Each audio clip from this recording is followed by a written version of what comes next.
안녕하세요. 저는 올해로 80이 넘은 할아버지입니다. 제가 이 나이 먹도록 인생을 헛살았나 싶어 속상한 마음에 사연을 보냅니다. 저는 지금까지 평생 가족들만 생각하며 살았습니다. 저희 세대야 워낙 살기 힘들었잖아요. 다들 살기 힘들다 보니 가족들끼리 뿔뿔이 흩어져 사는 일도 허다했죠.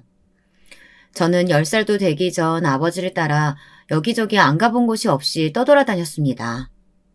원래 아버지가 대장장이었는데 일하던 대장간이 문을 닫게 되면서 일이 뚝 끊겨버렸어요. 먹고 살 길이 빠듯하다 보니 어머님과 누나들까지 고향에 있는 공장에 들어가 일을 했습니다. 아버지는 처자식 공장으로 내몰고 가장인 자신이 집에만 있을 수는 없다면서 저를 데리고 무작정 집을 나왔습니다. 그리고는 지방 여기저기를 다니며 닥치는 대로 일하셨어요. 누나만 둘이었던 집안에 막내로 아들인 제가 태어나다 보니 아버지는 저를 유난히 예뻐하셨습니다. 도저히 저를 떼어놓고는 일을 다닐 수 없다면서 지방까지 저를 데리고 다니셨어요. 저는 당시 아버지의 곁에서 많은 걸 배웠습니다. 밭일부터 막노동까지 아버지가 안 하신 일이 없었거든요. 아버지가 일하실 땐 저도 따라다니며 이것저것 보조 역할을 했습니다. 아버지는 힘들게 일해서 번 돈을 저 입히고 먹일 것만 빼고는 모두 다 어머니에게 드렸어요. 어린 시절 아버지 곁에서 돈 버는 일도 많이 배웠지만 가장이 무엇인지를 제일 많이 배웠습니다. 가장은 언제나 처자식이 1번이어야 했어요. 자신보다도 먼저였죠. 그런 아버지를 저는 존경하지 않을 수가 없었습니다. 저는 아버지를 따라 이곳저곳 누비다 보니 사람도 많이 만났어요. 어떨 땐 배에서 만난 사람들과 몇 날 며칠을 함께 뒹굴어 자기도 하고 어떤 날엔 밤새 차를 타고 쪽잠을 자는 날도 있었죠. 그럴 때마다 옆에 있던 아저씨들이 물었어요. 꿈이 뭐냐고요. 저는 그럴 때마다 아버지 같은 가장이 되는 거라고 말했습니다. 80이 넘은 지금도 그때의 아버지 얼굴이 생생해요. 입은 환하게 웃고 계셨지만 눈동자에는 눈물이 가득 고여 있었어요. 저는 아버지를 따라 대장장이가 되었습니다. 어려서부터 일찍이 아버지에게 배운 기술로 서울에 올라와 무작정 대장간에 취직해 일했어요. 중학교 졸업하자마자 일을 시작해 40년 넘게 한자리에서 일했습니다. 아내도 그곳에서 만났어요. 아내는 제가 일하던 대장간에 있는 을지로에서 옷장사를 하던 여자였어요. 아내를 처음 보았을 때 무슨 이런 여자가 있나 싶었습니다. 왜냐고요? 제가 지금까지 살면서 본 여자 중에 드세기로 제일 드셌거든요. 여자가 어쩜 제가 싫어하는 행동만 골라서 하는데 이상하게 그게 싫지가 않더군요. 오히려 다 귀엽게만 보였어요. 제 눈에 안경이라는 말이 딱 저와 아내를 두고 한 말이었죠. 아내는 저와 달리 참 똑똑했어요. 저는 중학교도 간신히 졸업했지만 아내는 고등학교도 나왔거든요. 머리가 얼마나 좋은지 셈도 잘하고 어려운 말도 잘 알아듣는 게 제 눈에는 대단해 보였습니다. 그래서 다른 건 다 참아줄 수 있었어요. 사실 아내가 목소리도 크고 사람들과 싸우기도 많이 싸웠거든요. 시장 사람들이랑 하도 싸우고 다녀서 제가 말리러 다닌 게 한두 번이 아니었어요. 왜 그렇게 싸우고 다니냐고요? 저에게도 눈에 넣어도 아프지 않을 아들이 하나 있었습니다. 아들이 인물은 아내를 쏙 빼다박아 예뻤는데 머리는 절 닮았는지 영 나빴어요. 학교에서 시험만 봤다 하면 못 봐서 동네 애들 사이에서 항상 놀림을 당했습니다. 거기다가 체격도 작아서 매번 맞고 다녔어요.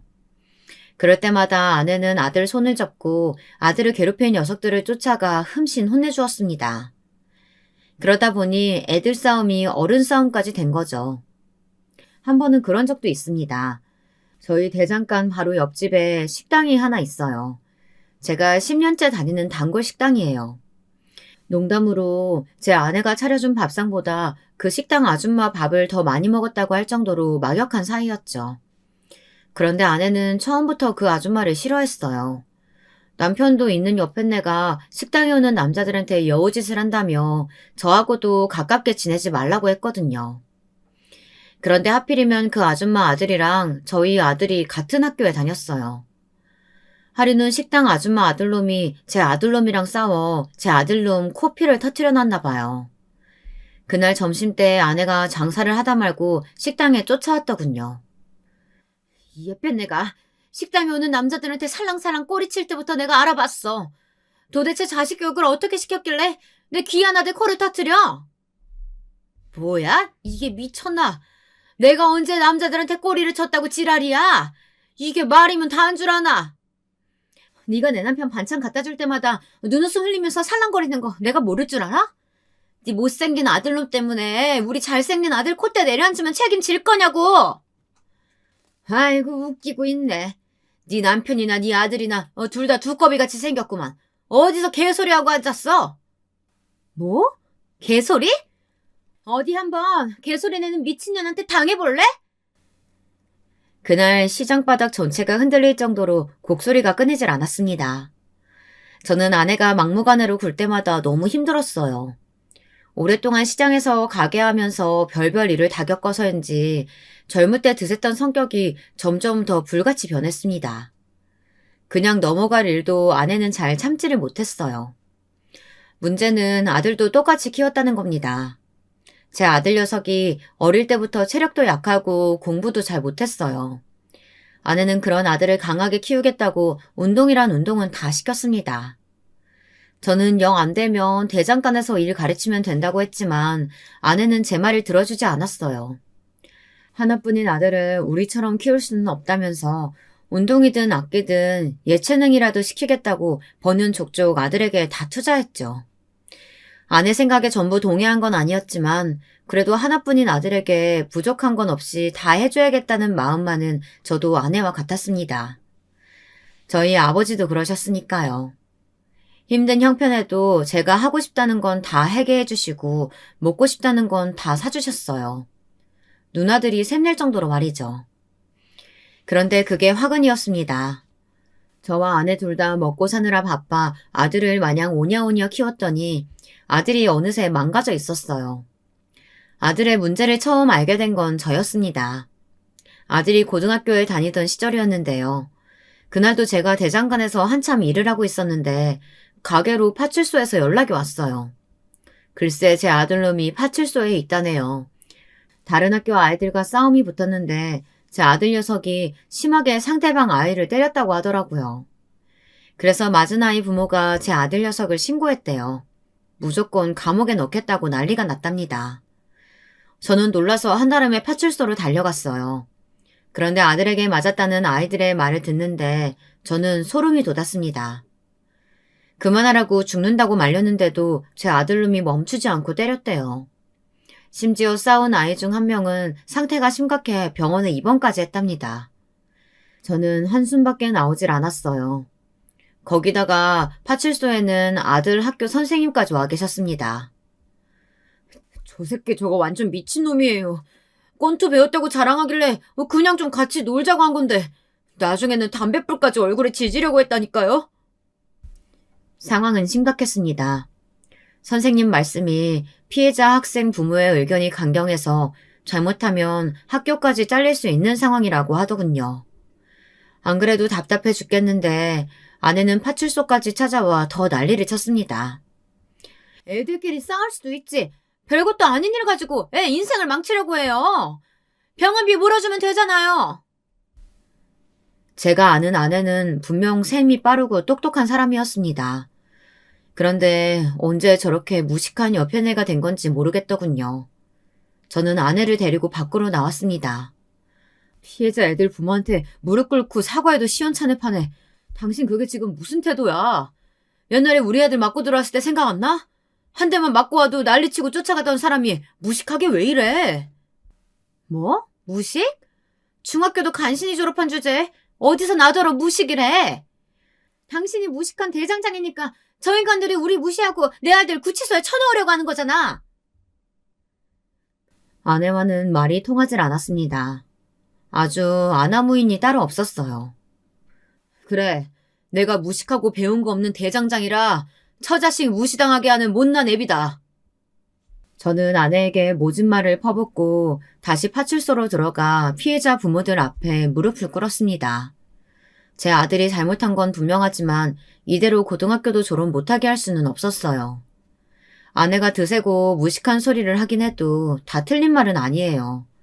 제 아들까지 저처럼 중졸의 대장장이로 만들 수는 없으니까요. 다행히 사건은 잘 마무리됐습니다. 학교에서도 근신을 받기는 했지만 졸업하는 데 무리는 없었어요. 그런데 저희 가정의 문제는 그때부터가 시작이었습니다. 한번 어긋나기 시작한 부부관계는 걷잡을 수 없이 나빠졌어요. 아내는 툭하면 저를 무시했습니다. 그뿐만이 아니라 뭐든 제 탓을 했어요. 당시에 저희 부모님은 고향에 살고 계셨어요. 젊어서 힘들게 모은 돈으로 오래된 집 한 채와 땅을 사 농사를 짓고 계셨죠. 아버지의 오랜 꿈이셨거든요. 젊어서 제대로 된 거처도 없이 매일 여기저기 남의 일만 하시다 보니 자기 집을 갖고 자기 땅에서 일하는 게 소원이셨어요. 그런데 아내가 그 땅이 올랐다는 소리를 어디서 듣고 와서는 그걸 가지고 괜한 꼬투리를 잡더군요. 매일 우리 아들 노래만 부르시면 뭘 해. 돈이고 땅이고 올라도 한 푼도 내주지를 않는데. 당신이 아버지께 잘 말씀드려서 땅값 올랐는데 팔아서 돈 좀 달라고 해. 아버지 땅이 내 것도 아닌데 팔긴 뭘 팔아. 당신은 평생 일만 하고 사는 내가 안쓰럽지도 않아? 우리 하나밖에 없는 아들 앞날 걱정되지도 않냐고. 20살 넘은 아들 앞날을 왜 내가 걱정해. 지금까지 먹이고 재워줬으면 앞으로는 자기가 알아서 살아야지. 아내가 뜬금없이 저희 아버지의 땅 이야기를 한 데는 다 이유가 있었습니다. 20살이 훌쩍 넘도록 제 앞가림 하나 못하는 아들 녀석 때문이었죠. 고등학교 내내 크고 작은 사고를 치고 다니던 놈은 고등학교도 간신히 졸업하더니만 몇 년째 일할 생각은 안 하고 집에서 놀고 먹고만 있었습니다. 처음엔 저도 아들에게 하고 싶은 일 있으면 말하라. 아버지가 많이는 못 도와줘도 최대한 도와주겠다고 했어요. 배우고 싶은 게 있으면 배워보라고도 했습니다. 그런데 아들놈은 아무 생각이 없었어요. 매일 양아치 같은 친구들이랑 어울려 다니면서 도대체 뭐라고 다니는지 매일 술만 먹고 다녔습니다. 저는 그 꼴이 한심해서 절대 돈을 주지 말라고 했지만 제 말을 들을 아내가 아니었습니다. 저도 모르게 아예 생활비를 대주고 있는 것 같더군요. 저는 20년 만에 처음으로 아내와 아들에게 화를 냈어요. 그리고 엄포를 놓았습니다. 앞으로 딱 3개월만 참아줄 테니 그 안에 직장을 구해서 집을 나가라고 했어요. 그렇지 않으면 일절 지원을 끊겠다고요. 아니면 지금이라도 당장 대장간에 나와 일을 배우라고 했습니다. 그러면 제가 월급은 주겠다고요. 저라고 하나밖에 없는 아들한테 모진 소리 하고 싶었겠습니까? 그런데 정말 아들 녀석 얼굴만 보면 답이 보이질 않았어요. 다 제가 못나서 잘못 키운 탓이겠지만 어쩜 저렇게 생각이 없고 철이 없나 싶어 속이 터졌습니다. 거기다가 그런 아들놈을 싸고 드는 아내도 미웠어요. 하루 종일 새냄새 맡아가며 고생하는 남편은 둘째치고 아들놈 편만 드니까요. 제가 생각한 가정은 이런 게 아니었어요. 어린 시절 저희 부모님은 항상 떨어져 지내셨습니다. 그런데도 오랜만에 만나면 항상 가슴이 벅차오를 정도로 서리를 아끼셨어요. 제가 꿈꿔온 가정은 현실이 아무리 고단하고 힘들어도 함께 있으면 언제나 서로를 응원하고 힘이 되어주는 거였습니다.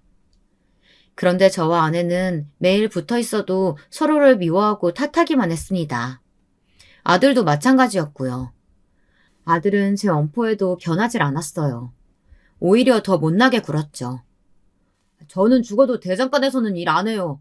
제가 그렇게 힘든 일을 어떻게 하겠어요? 처음부터 잘하는 사람이 어딨어. 아버지가 옆에서 잘 가르쳐 줄 테니까 천천히 해보자. 이게 보기에는 어려워 보여도 한번 배워두면 평생은 먹고 살아.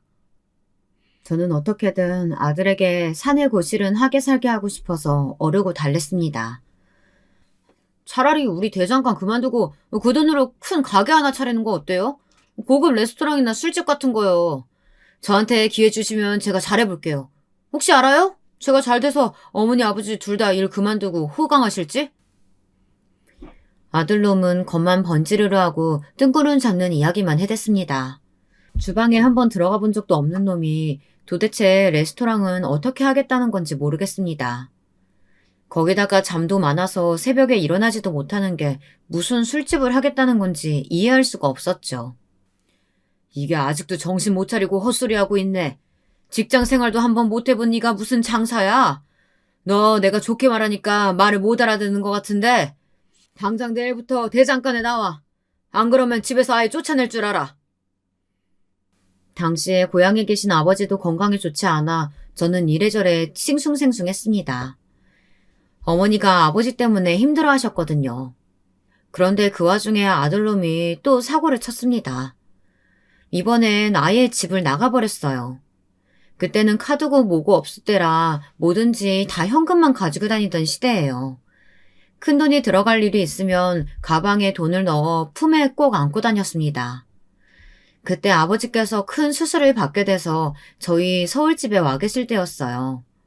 급하게 병원비 낼 돈이랑 거래처야 줘야 할 돈이 있어서 현금을 많이 찾아 가방에 넣어뒀었어요. 그런데 이 아들놈의 새끼가 그걸 어떻게 알고 제 가방을 들고 집을 나갔습니다. 상놈도 이런 상놈이 없어요. 그때 힘들었던 걸 생각하면 지금도 자다가 벌떡벌떡 일어날 정도입니다. 아버지는 수술을 받고 중환자실에 누워 계시는데 돈 가지고 나간 아들놈은 도대체 어디 있는지 연락도 안 되고 속이 터지더군요. 아내도 아들이 어디 있는지 전혀 모른다며 딱 잡아댔어요. 저는 혼자 돈을 구하러 여기저기 백방으로 돌아다녔습니다. 아버지 병원비도 문제였지만 제 가게에도 들어갈 돈이 많았으니까요. 저는 하다하다 누나들에게까지 돈을 빌리러 갔습니다. 그런데 누나나 매형들도 제 생각 같지 않더군요. 저남 너무 양심 없는 거 아니야? 지금까지 장인어른이 아들 하시면서 막내 아들만 챙기느라 딸들은 나 몰라라 했었는데 이제 와서 우리한테 병원비를 내놓으라니. 매형, 병원비를 내놓으라는 게 아니라 잠깐만 빌려달라는 거예요. 제가 지금은 사정이 있어서 바로 못 드리지만 대금 들어오면 금방 드릴게요. 누나 제발 좀 부탁할게. 아버지 앞으로도 얼마나 더 중환자실에 계셔야 할지 몰라. 내가 그럴 돈 있으면 이렇게 살겠니? 암튼 난 죽었다 깨도 돈 없으니까 잘난 아들이 알아서 해. 큰 매형과 큰 누나는 모두 저를 매모차게 쫓아냈습니다. 돈이 없다고 하기엔 집은 으리으리하게 잘 꾸며놓고 살더군요.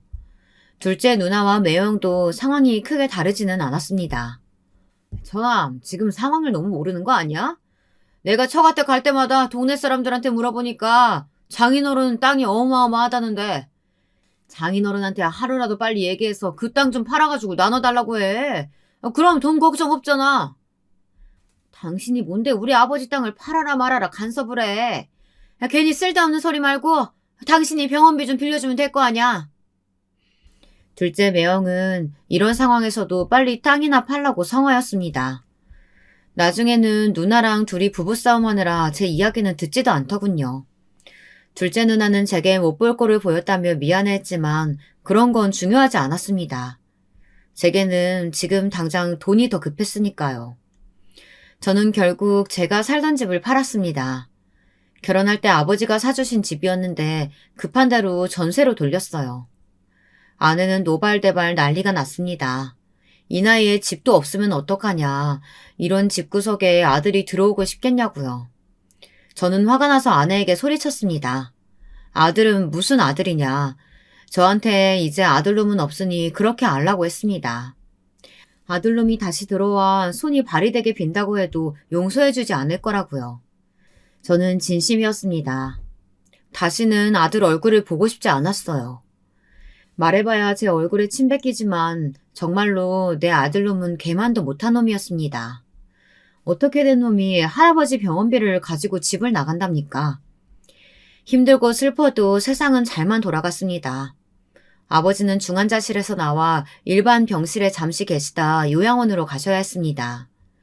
아버지 병간호를 하시던 와중에 어머니가 먼저 돌아가셨거든요. 그때 슬픔은 말로 다 할 수 없을 정도로 힘들었습니다. 모든 일이 다 제 잘못 같았어요. 어머니가 그 정도로 힘든 줄도 모르고 저는 먹고 살기 바쁘다는 핑계로 신경도 못 썼거든요. 어머니가 돌아가시고 아버지를 요양원으로 모시고 나니 더 큰 산이 기다리고 있었습니다. 바로 누나와 매형들이 어머니 장례가 끝나자마자 집에 찾아와 난리를 쳤어요. 저는 진작 그럴 줄 알았습니다. 아버지가 중환자실에 계시다 요양원에 들어갈 때까지 딱 1년이었어요. 길다면 길고 짧다면 짧은 그 시간 동안 어머니를 저희 집에 모시고 있었습니다. 사실 어머니야 집에서 잠만 자고 나가셔서 아버지 병간호하시기 바빴죠. 그랬으니 병도 나신 거고요. 저는 하루하루 늘어나는 병원비를 대느라 허리가 휘었습니다. 그때 누나들은 일절 신경 쓰지 않았어요. 심지어 어머니고 저한테 전화 한 통 안 했습니다. 저는 그러려니 했어요. 그런 일에 신경 쓸 정신이 없었거든요. 하지만 아내는 달랐습니다. 아내는 저더러 바보 천체 병신이라고 했어요. 시아버지가 땅 좀 있다는 말에 홀랑 넘어가 시집와서 아들까지 낳아줬더니만 그놈의 잘난 땅은 구경도 못 해보고 이제는 시어머니까지 모시고 살면서 평생 남은 때 옷이나 팔다 뒤지가 생겼네. 아내가 말은 험하게 하지만 저는 항상 고마웠습니다. 저 하나 보고 시집와서 지금까지 평생 고생만 하고 살았거든요. 어머니가 돌아가실 때까지 모시고 살며 저보다 더 살뜰하게 저희 어머니를 챙겼어요. 아들놈은 제멋대로 집을 나가버렸고 생활은 밑빠진 독처럼 버는 족족 병원비를 갖다 주느라 힘들었습니다. 아내는 툴툴거리면서도 항상 제 옆에 있어줬어요. 그런 아내에게 저는 또 미안한 일을 해야 했습니다. 어머니께서 저희 집에 들어와 사시게 되며 마음이 불편하셨는지 땅과 집, 재산을 모두 다 정리해 저에게 주신다고 했습니다.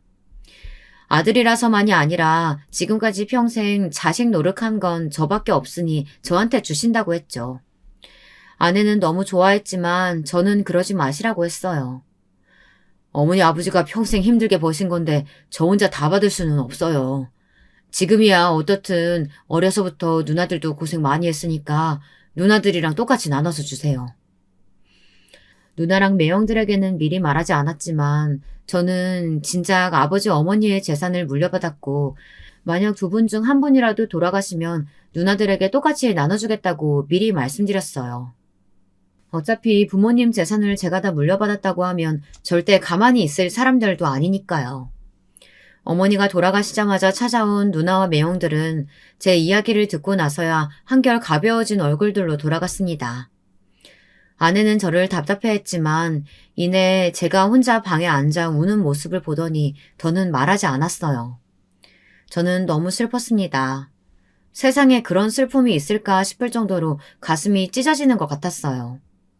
어머니가 돌아가시고 아버지까지 요양원에 들어가시고 나니 이상하게 어릴 때 생각이 더 많이 났습니다. 어머니가 해주시던 주먹밥도 떠오르고 새벽마다 아버지의 손을 잡고 일하러 나가던 것도 생생하게 떠올랐어요. 누나들과 함께 즐거웠던 순간들도요. 하지만 누나들은 이미 다 잊은 것 같아 가슴이 찢어지는 것 같았습니다. 재산을 다 나눠준 이후로 누나들은 종종 제게 연락을 해왔지만 저는 받지 않았습니다. 무슨 일이 있어도 누나들에게 일절 연락하지 않았어요. 제게 그런 고집스러운 면이 있습니다.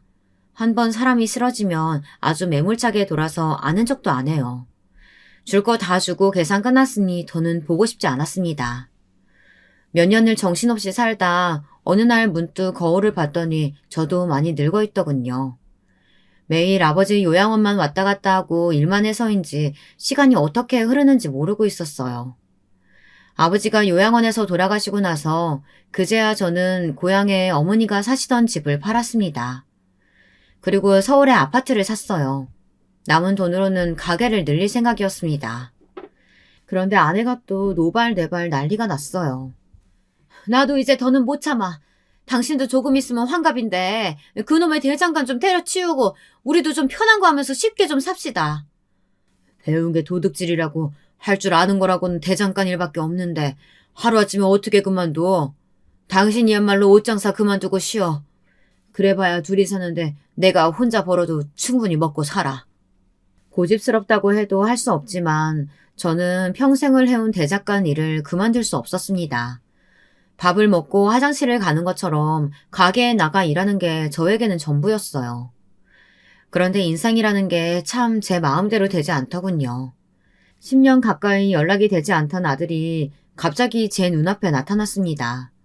그날도 평소처럼 가게에서 일하고 있는데 제법 나이 든 티가 난 모습으로 나타난 아들이 웬 아가씨를 데리고 가게에 찾아왔더군요. 저는 갑자기 무슨 바람이 들어 나타났냐고 퉁명스럽게 말했지만 마음은 그렇지 않았습니다. 오랜만에 아들을 보자 너무 반갑고 좋아 하마터면 달려가 아들을 끌어안을 뻔했어요. 하지만 괘씸한 건 괘씸한 거였어요. 아들놈이 제 돈을 들고 집을 나갔던 것만 생각하면 아직도 피가 거꾸로 솟는 것만 같았습니다. 그래도 자식놈은 형제들과 다르더군요. 바짝 마른 모습을 보니 마음이 아팠어요. 저는 그래도 제 발로 들어온 아들을 그냥 내쫓을 수 없어 근처 다방으로 데리고 갔습니다. 그런데 아들놈은 제게 잘 지냈냐 안부 한마디 없이 다짜고짜 결혼하겠답니다. 여자가 임신했다네요. 그러고 보니 아들님이 데리고 같이 온 아가씨가 아들보다 서너 살은 어려 보이는데 배가 볼록하게 나왔더군요. 그리고 아들 옆에 앉아 계속 눈물을 흘리고 있었어요. 저는 며느리 될 애가 아무래도 많이 긴장한 것 같아 괜찮다고 다독여줬습니다. 그 시대야 여자가 결혼 전에 애를 가지면 세상 큰일 나는 줄 알던 시대였으니 눈물이 절로 날만 했습니다. 그래도 한 식구가 되려고 해서인지 제 눈에는 며느리가 안 돼 보이더군요. 남의 집 귀한 딸내미 마음고생하게 한 우리 아들놈이 나쁜 놈이니까요. 그런 와중에 제 아들놈은 또 정신 빠진 소리를 해댔답니다. 결혼식이니 뭐니 그런 건 다 필요 없어요. 할머니 돌아가시고 나서 땅 좀 받으셨다면서요? 아버지가 저희 둘이 살 집 하나만 구해주세요. 사람은 변하는 게 아니었습니다. 제 아들놈이지만 이놈은 그냥 정신이 빠진 놈이었어요. 그때였습니다. 아들놈 말에 며느리가 아주 대성통곡을 하더군요. 다방에 있는 사람들이 모두 다 저희만 바라봤습니다. 저는 며느리를 달랬어요. 그렇게 울면 뱃속 아기가 얼마나 힘들겠냐고요. 제 말엔 며느리는 설움이 폭발했는지 제게 하소연을 했습니다. 아버님, 이 인간이 얼마나 못됐는데요. 제가 임신했다고 어떡할 거냐고 책임지라고 했더니만 책임은 무슨 책임이냐고 당장 병원 가서 수술하자고 했다니까요. 저는 그 소리를 듣는데 너무 화가 나서 이성이 날아가 버렸습니다. 세상에 이런 호랑말코 같은 새끼가 제 새끼라는 게 믿기질 않았어요. 도대체 이런 놈이 어디서 나왔는지 모르겠습니다. 뭐야? 이런 망나니 같은 새끼를 봤나? 남의 집 귀한 딸내미 임신시켰으면 당장에 책임지겠다고 해야지. 뭐? 병원 가서 수술을 해? 이런 개만도 못한 자식! 저는 주먹으로 아들놈을 닥치는 대로 패줬습니다. 이런 놈은 맞아도 싸니까요. 저는 며느리 될 애에게 걱정하지 말라고 단호하게 말했습니다. 배 더 나오기 전에 거하게 식도 올려주고 집도 사줄 테니 걱정하지 말라고 신신당부를 했어요. 저는 아들에게 지난 10년 동안 뭘 해먹고 살았냐고 물어봤습니다. 아버지 돈까지 훔쳐 도망갔으니 잘 먹고 잘 살았냐고요. 그런데 아들이 하는 말이 가관이었습니다. 글쎄 몇 천이나 되는 큰돈을 가지고 나가서는 그 돈을 다 날렸답니다. 친구랑 사업해보겠다고 투자를 했다는데 알고 보니 그게 사기였던 거죠. 저는 답답해서 그럼 그때라도 집에 들어왔어야지 그동안 뭘 해먹고 살았냐 물었습니다. 집에 와봐야 뭐래요. 제가 돈 날린 거 알면 아버지는 무조건 대장권에서 일 배우라고 난리였을 텐데. 차라리 그냥 여기저기 다니면서 되는 대로 먹고 살았어요. 그걸 말이라고 해? 어이구 한심한 자식. 너도 이제 처자식 생겼으니까 내일부터 당장 대장간에 나와서 일 배워. 그놈의 대장간 일 뭐 좋다고 아들한테까지 물려주려고 그래요. 이제 우리 아들도 돌아왔으니까 이번 기회에 대장간 팔아버리고 그 돈으로 우리 아들한테 투자 좀 합시다. 투자는 무슨. 내가 저놈을 어떻게 믿고 투자를 해. 말도 안 되는 소리 하지 말고 당장 대장간 일 배워. 저는 아들도 아내도 다 헛소리 한다고 생각했습니다. 듣고 싶지도 않았어요. 임신한 며느리 때문에 그냥 용서하고 받아주기는 했지만 사실 아직 아들을 믿는 건 아니에요. 앞으로 어떻게 하는지 지켜보고 나서 투자를 할지 말지 생각해 보기로 했습니다. 어쩌겠어요. 저런 못난 놈도 어쨌든 제 자식이니 사고를 쳤으면 부모인 제가 수습해야죠.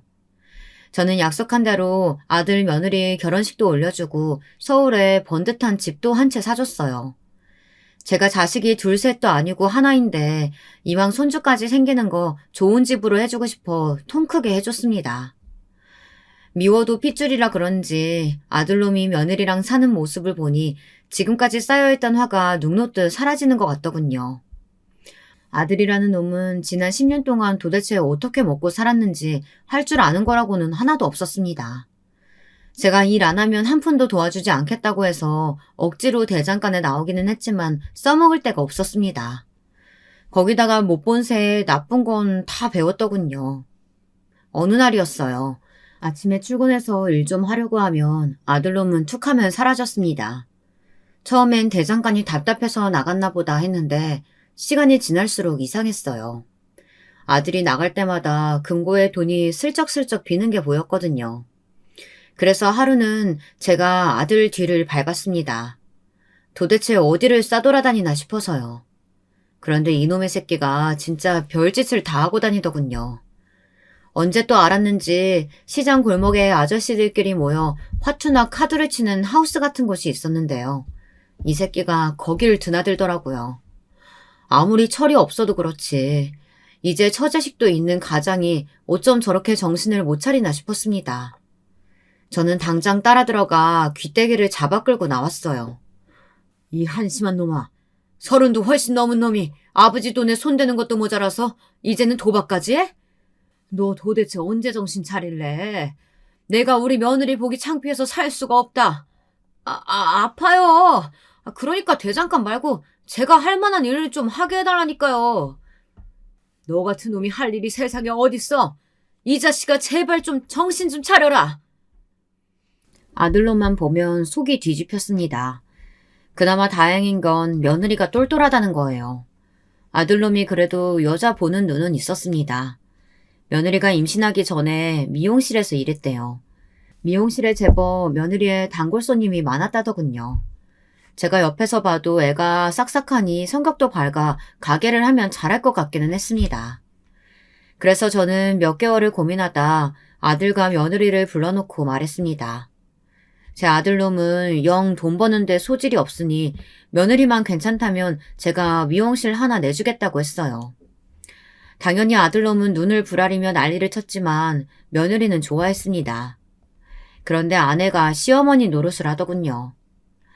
멀쩡히 집에서 노는 아들 놔두고 곧 아기 낳을 며느리한테 미용실 차려주면 아기는 누구더러 키우라는 거예요. 누가 키우긴 누가 키워. 돈 못 버는 놈이 키워야지. 하나밖에 없는 아들한테 집에서 애나 보라고 하는 게 말이 돼요? 당신 정말 이런 식으로 나올 거야? 물려받은 땅 계속 손에 쥐고 있으면 뭘 해? 아들한테 미리 좀 물려줘가지고 편하게 살게 해주면 좀 좋아? 아내는 울고불고 소리를 지르며 저한테 어떻게 그럴 수 있냐고 따졌지만 저는 제 생각이 맞는다는 판단을 했어요. 제가 지난 몇 개월 옆에서 지켜보니 아들놈은 가능성이 없었습니다. 지금 당장 안쓰러워서 제가 가진 재산을 다 물려줘도 몇 달이면 다 날려먹을 놈이었어요. 저도 더는 두고만 볼 수는 없었습니다. 저도 나이가 들고 있었고 아들 녀석도 이제 아버지인데 언제까지 철딱서니 없이 사고만 치고 다니는 꼴을 볼 수는 없었어요. 그래도 손주가 태어나고 몇 년은 잠잠했습니다. 철없는 아들 녀석도 자기 새끼한테는 별 수 없더군요. 하루가 다르게 손주가 커가니 아들도 점점 정신을 차리는 것처럼 보였어요. 며느리가 운영하는 미용실은 제법 잘 됐습니다. 혼자 하루 종일 서서 사람들을 상대하면서 일하는 게 쉽지 않을 텐데 며느리는 한 번도 힘들다는 이야기를 하지 않았어요. 오히려 저만 보면 하나밖에 없는 며느리가 먹고 사느라 바빠서 일만 하느라 며느리 노릇도 제대로 못한다며 미안해했어요. 저는 그런 며느리를 볼 때마다 옛날 제 생각이 났습니다. 제가 딱 저희 부모님에게 그런 마음이었거든요.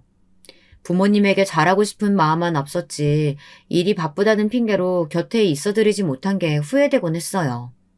저는 그런 며느리가 예뻐서 오히려 더 뭐라도 해주고 싶었습니다.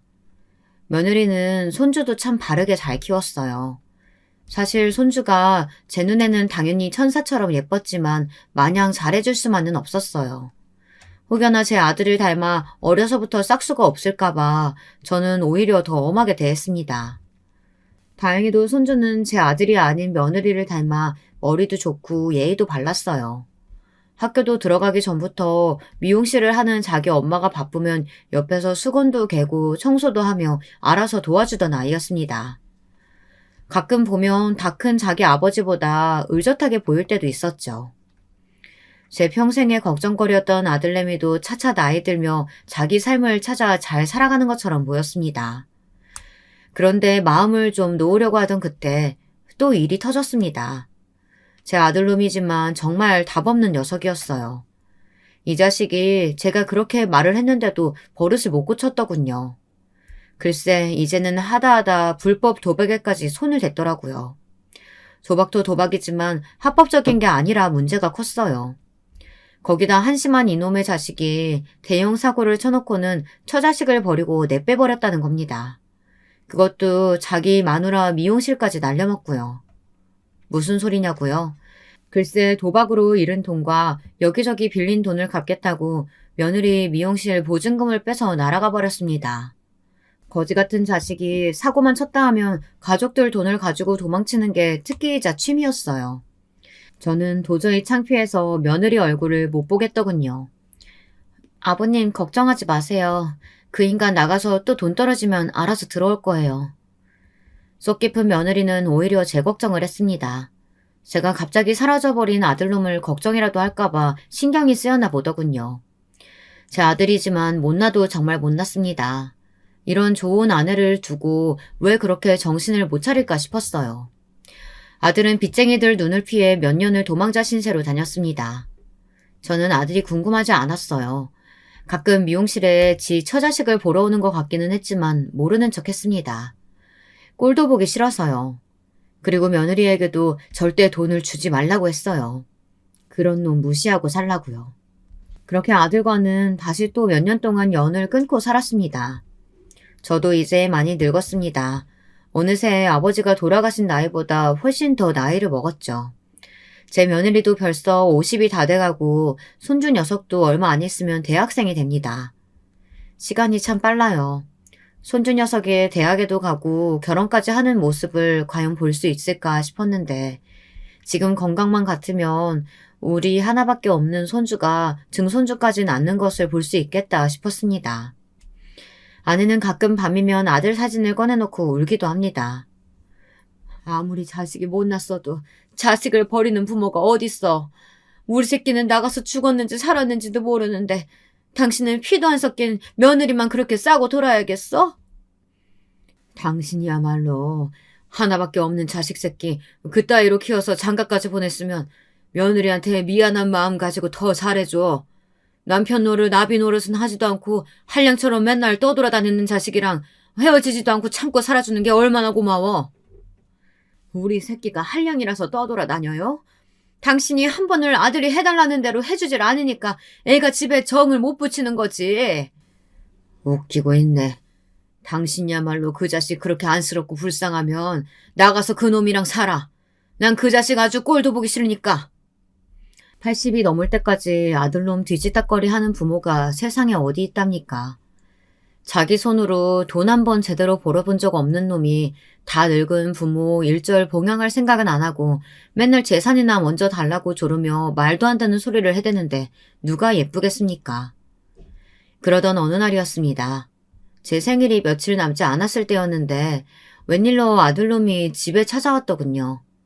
몇 년 동안 코빼기도 보이질 않던 녀석이라 저는 웬일인가 싶었습니다. 그런데 뜬금없이 나타나 한다는 소리가 이상했어요. 지금까지 살면서 제게 고맙습니다 한 번 한 적 없던 아들내미가 갑자기 지금까지 너무 잘못했다면서 무릎까지 꿇고 사과를 하더군요. 지금까지 본인이 살아온 인생을 전부 다 후회한다고 하면서요. 이제는 힘없이 쭈글쭈글해진 제 손까지 잡으며 앞으로 저와 아내에게 잘하겠다고 제발 믿어달라고 했습니다. 우리야 이제 다 늙었으니 더 좋고 나쁠 게 어디 있어. 내 바람은 딱 하나야. 우리 집 장남이자 기둥인 네가 며느리랑 손주랑 셋이 화목하게 사는 거.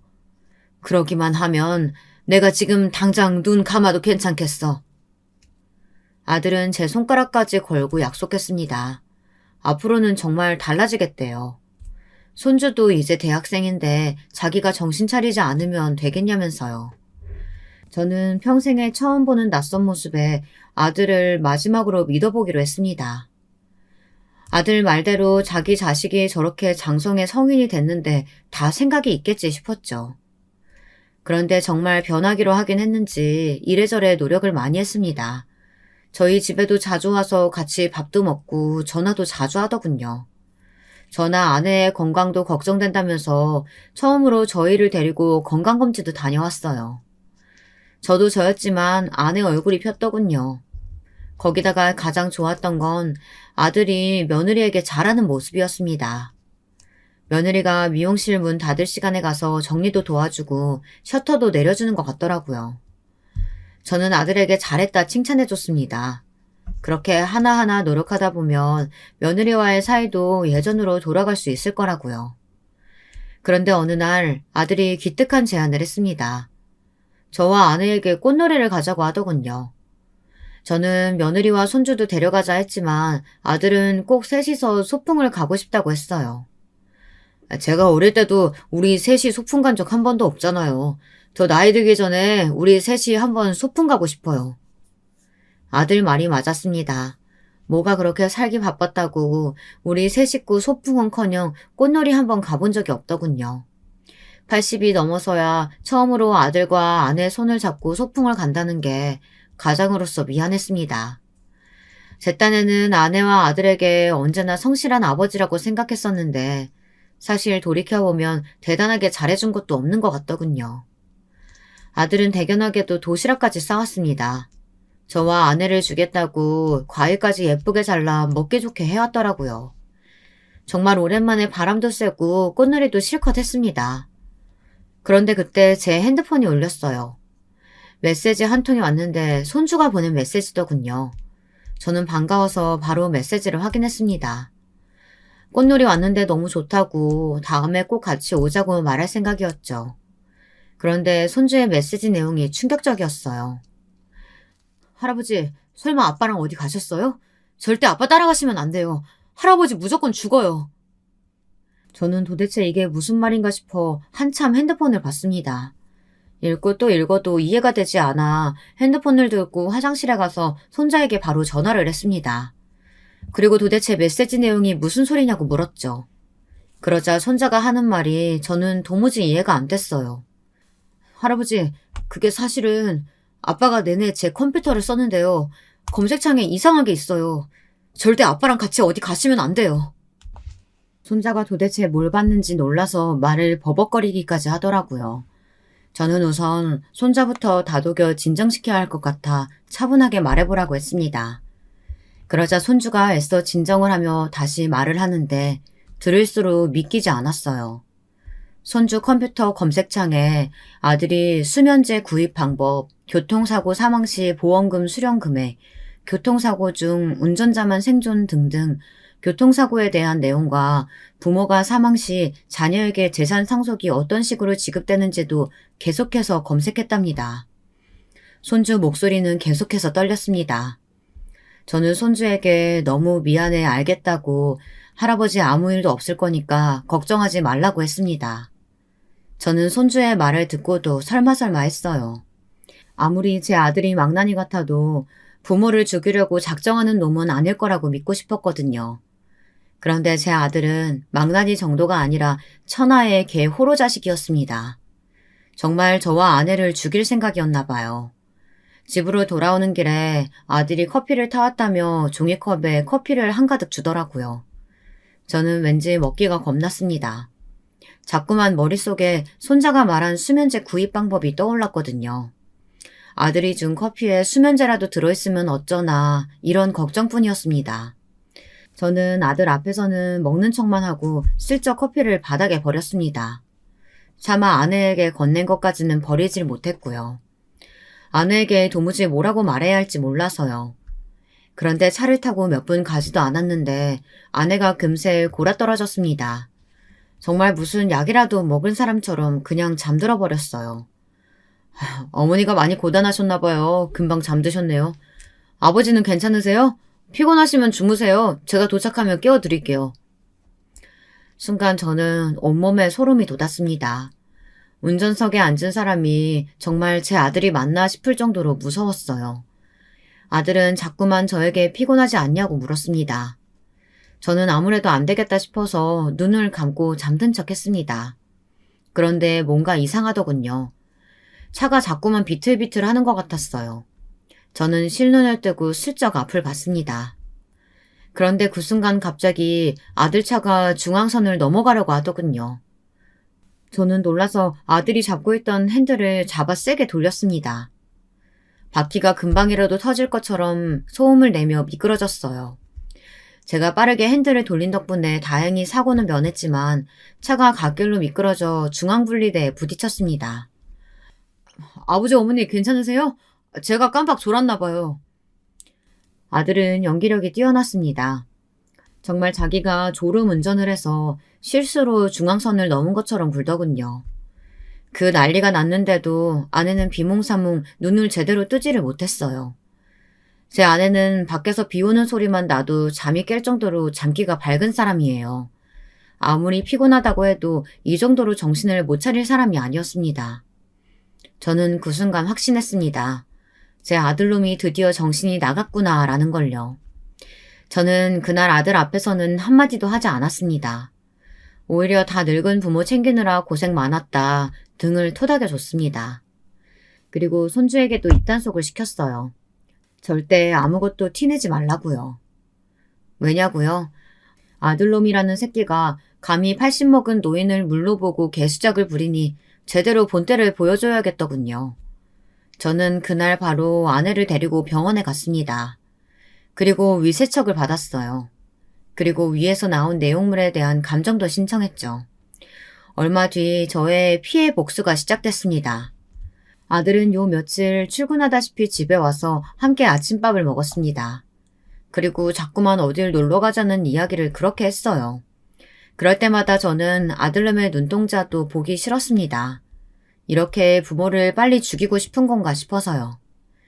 그때였습니다. 누군가 초인종을 눌렀어요. 저는 아들에게 나가보라고 했습니다. 아들이 문을 열자마자 곧바로 경찰들이 들이닥쳤어요. 경찰들은 제 아들을 잡으러 왔습니다. 신고가 들어왔습니다. 저희와 함께 서로 가주셔야겠어요. 뭐 신고?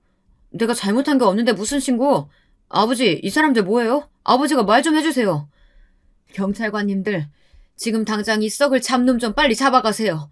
지금도 부모 죽이겠다고 차에다가 세제를 넣어왔다니까요. 그랬습니다.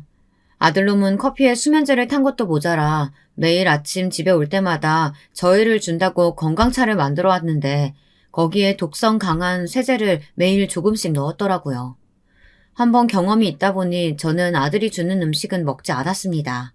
모두 다 모아서 신고했어요. 그래서 그 안에 든 성분이 뭔지 하나하나 다 분석해서 증거를 모아뒀습니다. 증거를 확보하자마자 신고를 했어요. 아내도 처음엔 당연히 제 말을 믿지 않았습니다. 자기 아들은 마음이 약해서 그런 짓을 할 녀석이 아니라고요. 제가 보여준 증거들을 보고도 믿지 않았습니다.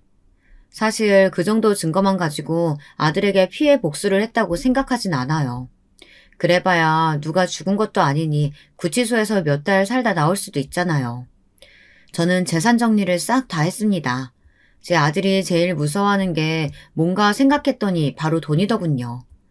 저는 제가 가진 재산의 일부를 며느리와 손자에게 증여했어요. 아들에게는 한 푼도 남기질 않았습니다. 그리고 재산을 나눠주면서 며느리에게 말했어요. 내가 자식 새끼 잘못 키워서 네 인생 망치게 했다. 지금이라도 내 아들놈이랑 이혼해. 네가 이혼해도 나한테는 네가 내 유일한 자식이자 며느리라는 사실은 변하지 않을 거다. 아니에요, 아버님. 제가 배불러서 왔을 때 아버님께서 결혼식도 해주고 집도 사주신다고 했을 때 그 순간부터 저는 이미 아버님 보고 결혼한 거지 그 인간 보고 산 게 아니에요. 제가 아버님께 얼마나 감사한 게 많은데요. 아들놈이야 구치소에 가든 감옥에 가든 상관없었지만 이 일로 며느리와 손주를 못 보게 될까봐 저는 그게 가장 큰 걱정거리였습니다.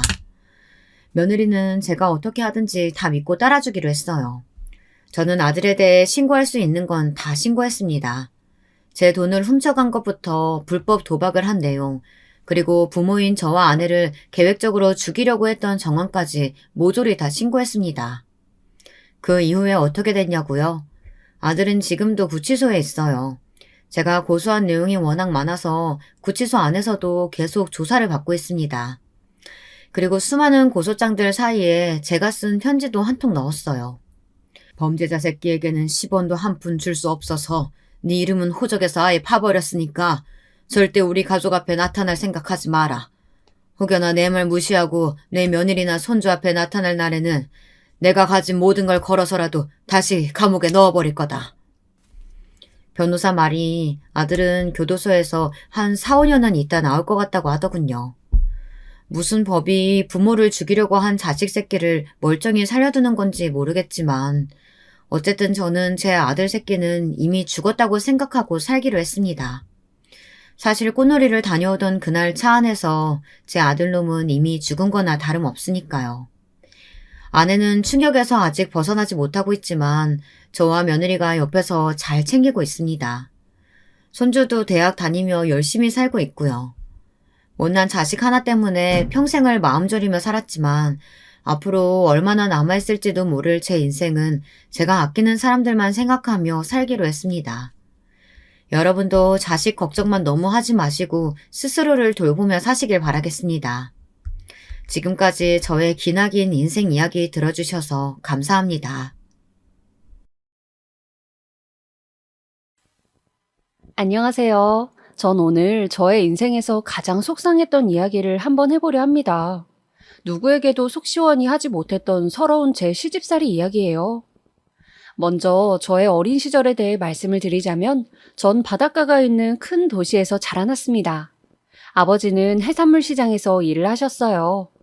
바로 바닷가에서 유명한 품목인 어묵을 만드는 일이었습니다. 오늘날에는 여러 어묵 브랜드들도 생기고 했지만 아버지가 일을 하실 당시에만 해도 그냥 시장에서 조기, 전갱이, 갈치 등의 생선살을 치대어 밀가루와 함께 사람이 일일이 튀기는 방식이었다고 해요. 채소도 조금 넣고요.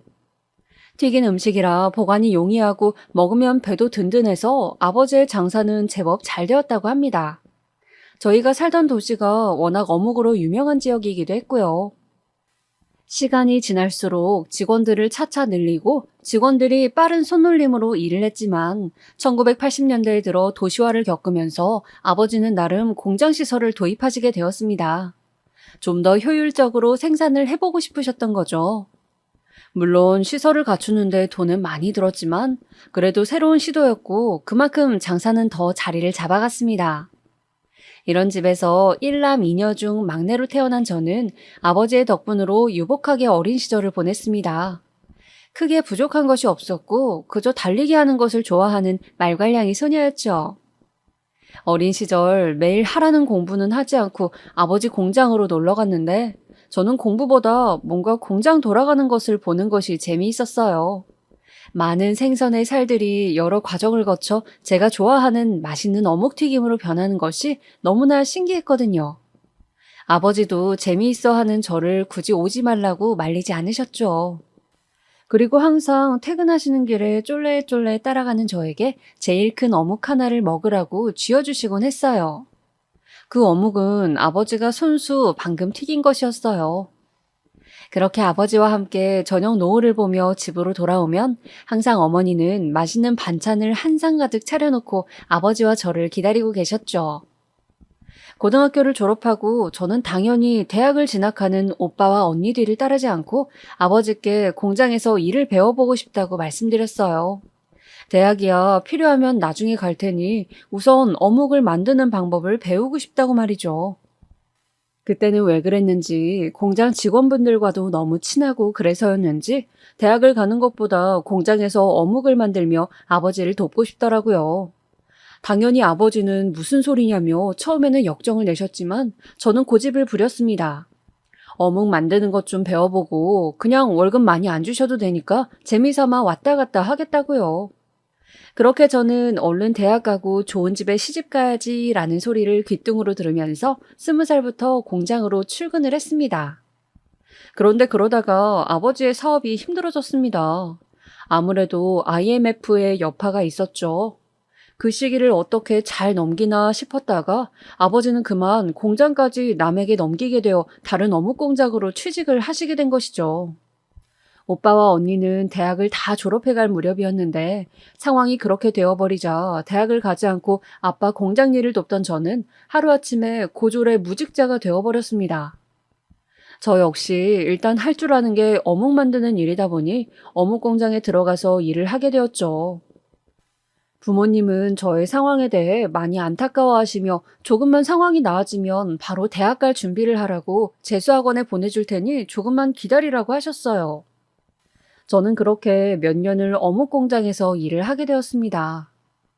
그러던 어느 날 저에게 사랑이 찾아왔어요. 제가 자주 가서 점심을 해결하던 샌드위치 가게 점장이었던 남편이 저에게 데이트 신청을 한 것이었죠. 저는 매일 성실하게 일하는 모습과 훈훈한 외모를 보고 호감을 가지던 차였기에 데이트를 즐겼는데 막상 만나보니 사람이 생각보다 더 괜찮은 것이었습니다.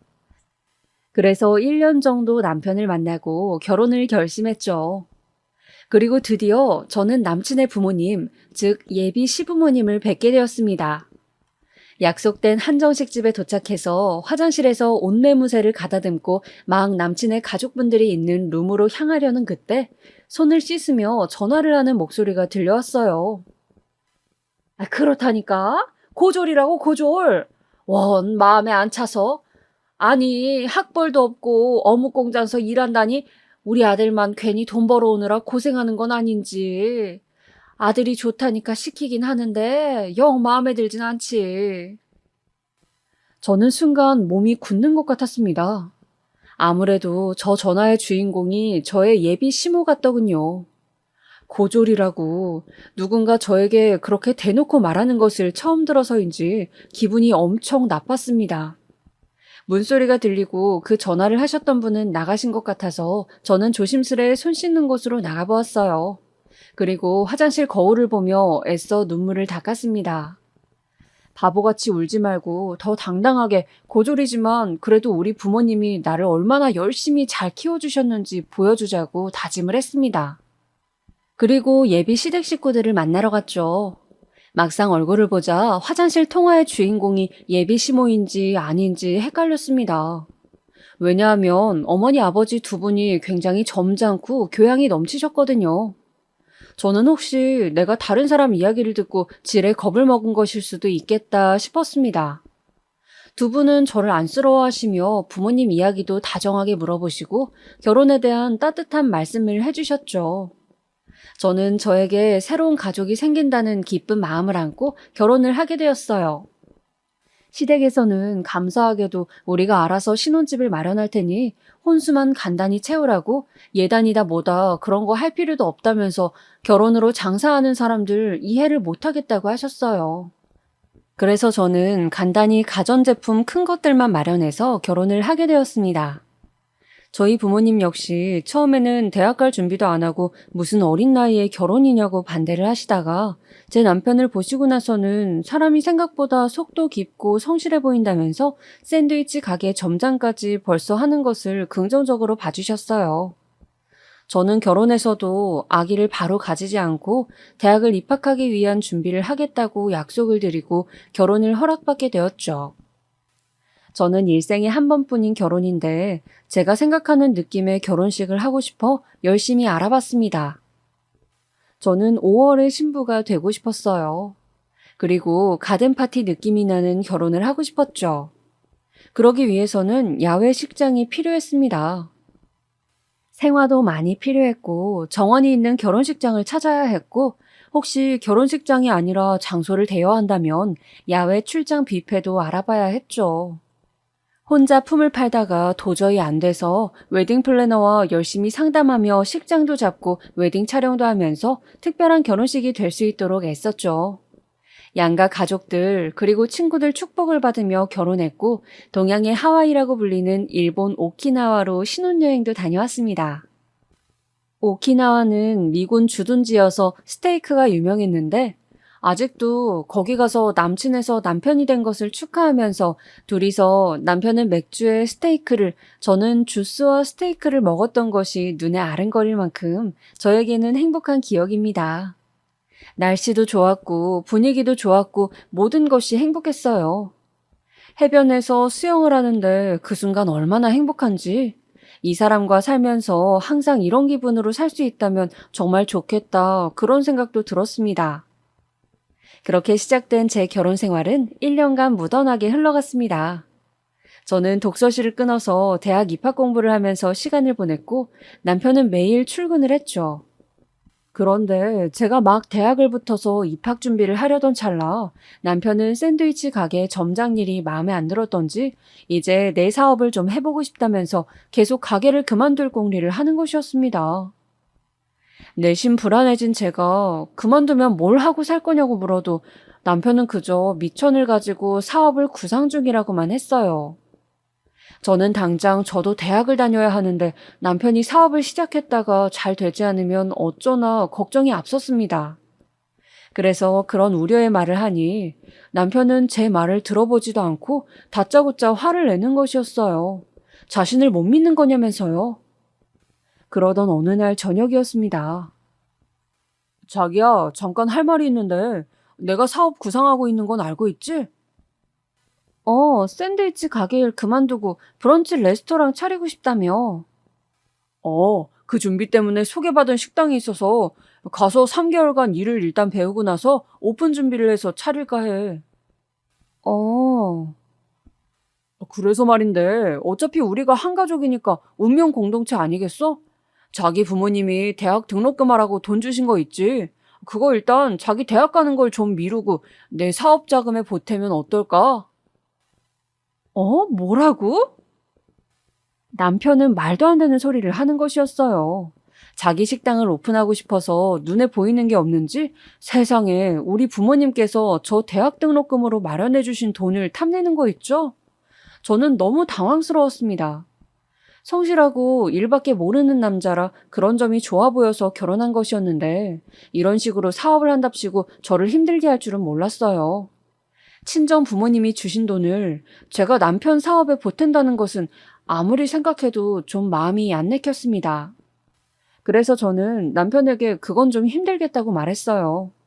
그 돈은 우리 부모님 돈이고 내가 공부하기를 바라고 주신 돈이기 때문에 건드리고 싶지 않다고 말했죠. 당신 정말 섭섭하게 말한다. 나는 내 사업이 잘 되면 자기 호강시켜줄 생각밖에 없는데 자기는 네 돈, 내 돈 따지고 있네. 알았어. 내가 부족한 돈은 그러면 형들한테 빌려보든지 엄마 아빠한테 말해볼게. 이래서 피가 물보다 진하다고 하나 봐, 어? 여보. 남편은 한동안 그 일로 화가 나서 저와 말도 섞지 않았습니다. 그러나 저는 저대로 어쩔 수가 없었어요. 아빠가 어묵 공장을 하다가 망하는 과정을 지켜봤기 때문에 사업이 잘 안 되기 시작하면 돈이 무한정 든다는 것과 마냥 열심히만 한다고 해서 무조건 성공하는 것은 아니라는 걸 잘 알고 있었거든요. 운과 노력이 모두 받침이 되고 시기를 잘 만나야 사업은 성공할 수 있는 것이라고 생각하니까요. 남편은 위로 형 2명이 있었는데 결국 부족한 사업 자금은 형들에게서 빌렸다고 들었어요. 시부모님도 얼마를 보태주셨고요. 그렇게 시댁의 지원을 받아 남편은 의기양양하게 브런치 레스토랑을 오픈했습니다. 저는 남편이 식당을 오픈한 그 해에 대학을 진학했어요. 그렇게 남편과 저는 각자의 일에 몰두했습니다. 남편은 당시에는 생소한 메뉴였던 술안을 메뉴에 넣기도 하고 이태원에서 일을 배워 그런지 남들보다 한 발 빠르게 유럽 쪽 메뉴들을 가지고 와서 메뉴로 내놓아서 나름 입소문이 났습니다. 그렇게 다양한 메뉴들을 선보이다가 남편이 만든 수제버거가 너무 반응이 좋아서 수제버거 전문점으로 가게 컨셉을 바꿨어요. 그때는 몰랐죠. 이게 문제의 발단이 될 줄은. 혹시 맥도날드 버거병이라고 들어보셨나요? 만 4세 여아가 용혈성 요독 증후군이라는 병에 걸렸는데 그 부모가 발병의 원인이 당일 먹은 햄버거라고 주장하며 맥도날드를 고소하여 논란이 된 사건인데요. 여자아이가 걸린 이 병은 신장 이식이 필요할 정도로 생명에 지장을 주는 병이라고 하는데 당시 맥도날드에게 덜 구워진 패티 때문에 병에 걸렸다고 언론에서 대대적으로 보도를 했습니다. 갑자기 이 이야기가 왜 나오냐고요? 저희 남편의 가게는 수제버거 가게였죠. 가게의 매출은 이 뉴스가 나오기 시작하면서 급격히 감소하기 시작했습니다. 사람들이 버거 자체를 기피하기 시작한 거였죠. 뉴스에서도 확실하게 햄버거 때문에 병에 걸린 것인지 아닌지 모르겠다고 하는데 여론이 무척 안 좋아지면서 사람들은 아예 버거 가게 자체를 방문하지 않게 되었습니다. 여러 대출을 끼고 시댁 식구들의 돈을 빌려 사업을 시작해 겨우 자리를 잡아가고 있던 차에 이런 일이 터져버려 남편은 그야말로 멘붕에 빠졌죠.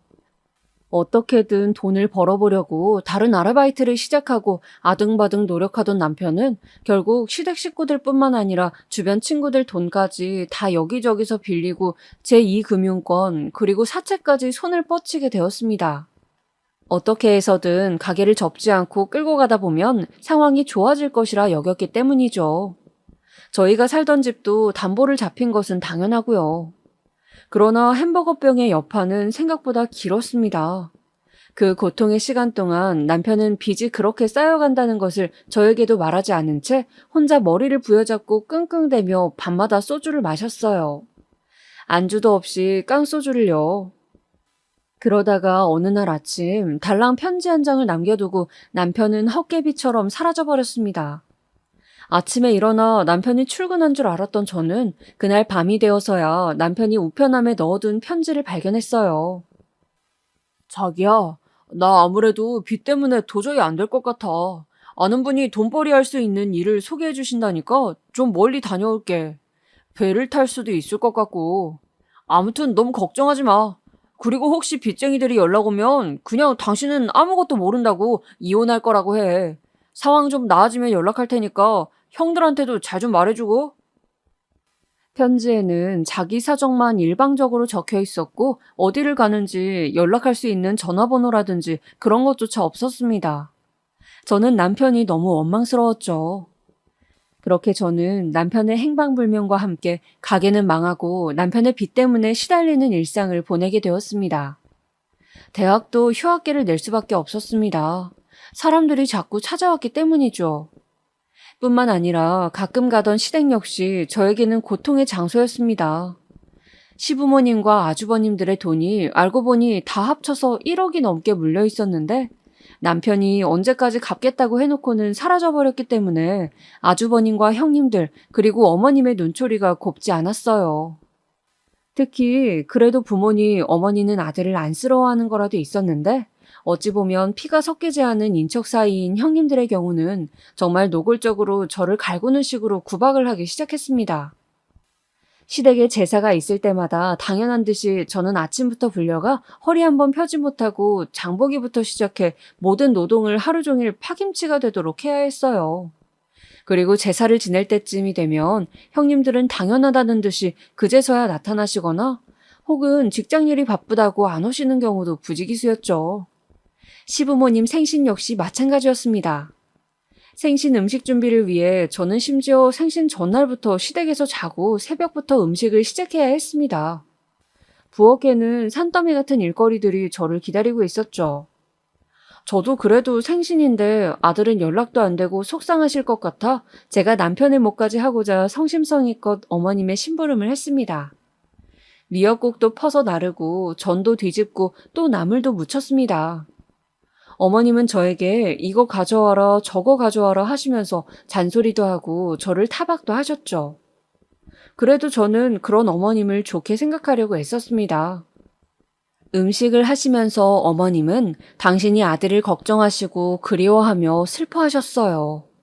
그런데 그런 넋두리의 끝은 항상 저였습니다. 아휴, 우리 막내 어디서 밥이나 잘 먹고 다니는지 모르겠다. 얼마나 속상할까. 그렇게 열심히 오픈 준비를 했는데 빚쟁이에 쫓겨서 발이나 뻗고 자는가 모르겠구나. 그러게요, 어머니. 통 연락도 없고 어디 있는지 저도 답답하네요. 너는 대학 잘 다니고 있니? 그냥 고졸인 채로 결혼했으면 그대로 살지. 또 무슨 대학을 간다고. 그때 그 등록금 좀 네가 사업 자금으로 내줬으면 이렇게까지 우리 애가 고생했겠니? 형들한테 빌린 돈은 또 어쩔 거야. 아휴, 내가 큰 며느리, 둘째 며느리 볼라치 없다. 어머니, 저도 힘들어요. 아니, 돈도 안 보태놓고 네가 힘들긴 뭐가 힘드니?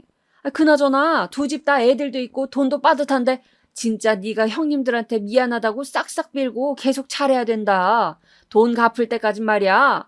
납작 엎드리라고. 알겠니? 어머님은 항상 저에게 그런 말들을 늘어놓으면서 형님들 심기를 거스르지 말고 되도록 집안일은 다 하도록 하라고 당부를 하시는 거였어요. 돈도 없고 지금 당장 빚을 갚을 수도 없으니 일이라도 해야지 뭐 어쩌겠냐고요. 저는 그런 말들이 듣기 싫고 너무 귀를 틀어막고 싶었지만 한편으로 틀린 말도 아니다 싶었기에 참고 견뎠습니다. 제사를 지내던 날 어머니의 걱정인지 구박인지를 들으며 정말 허리가 펴지지 않을 정도로 고된 노동을 하고 나면 그날 저녁에는 잠자리에 들며 하염없이 눈물이 흘렀습니다. 이런 상황을 친정에 알리고 그냥 이혼할까 싶다가도 차마 이런 처지에 있는 남편을 버리고 가는 것만 같아서 조금만 더 견뎌보자며 나 자신을 다독였어요. 우리 시댁은 제사며 생신이며 김장이며 행사가 많은 곳이었는데 언젠가부터 형님들은 당연한 듯이 모든 노동을 저에게 미루고 일이 바쁘다는 핑계로 참석을 하지 않으시거나 다 끝날 무렵 얼굴만 디밀기 시작했습니다. 김장할 때는 정말 제가 크게 다칠 뻔했어요. 여보세요? 바쁘니? 네, 안 바빠요, 어머니. 주말 잘 보내고 계세요? 다름이 아니라 너 지금 좀 올 수 있니? 내가 할 일이 생겼는데 나 혼자 못할 것 같아서 말이야. 네? 네, 알겠어요, 어머니. 저는 그 길로 어머님 댁으로 달려왔습니다. 그렇게 달려간 곳에는 커다란 다라이들이 바닥에 펼쳐져 있고 새빨간 양념과 산더미 같은 배추가 쌓여 있었습니다. 아유, 오늘 김장을 하기로 했는데 손이 부족할 것 같아서 말이야. 다른 분들은요? 니네 형님들은 다 일이 있다는구나. 좀 이따 저녁 시간에 김치 받으러 들른다고 하던데. 그냥 사 먹자는 거 내가 좋아서 하는 거니 너만 있어도 되지 뭐. 안 그러냐? 얼른 배추에 양념 좀 묻혀보렴. 저는 그렇게 앞치마를 두르고 젓갈 냄새와 김치 양념 냄새에 쩔어 김장을 하기 시작했습니다. 당시에 생활비를 벌기 위해서 마트에서 일을 하고 있었기 때문에 제 온몸에는 파스가 붙여져 있을 정도로 근육통에 시달리고 있었는데 시댁에서 하루 종일 김장을 하니 나중에는 눈앞이 어질어질하기 시작했습니다. 결국 저는 양념통을 들고 배추더미를 향해 가다가 양념통을 그만 엎지르고 말았어요. 철푸덕 저의 온몸은 양념으로 엉망이 되었고 저는 너무 아파서 바로 일어나지도 못하고 잠시 누워 있었습니다. 아이고 머니나, 너 일 좀 똑바로 못하니? 아이고 일을 어째, 아까운 양념을. 아이고 얼른 일어나지 못해? 네 어머니, 저 팔 좀 잡아주시겠어요? 정말 가지가지 하는구나. 그렇게 집에 돈 사고를 쳤으면 일이라도 입댈 것 없이 잘해야지. 도대체 넌 우리 집에서 뭐 하는 거니? 저는 눈물이 핑 돌았습니다. 양념 범벅이 되어 온몸이 아픈 저에게 어머니는 구박을 퍼부으셨어요. 제가 남편 사업에 협조하지 않아서 이 지경이 되었다는 둥 입만 열면 모든 비난은 저에게로 향했죠. 그때였습니다. 어머니, 저희 왔어요.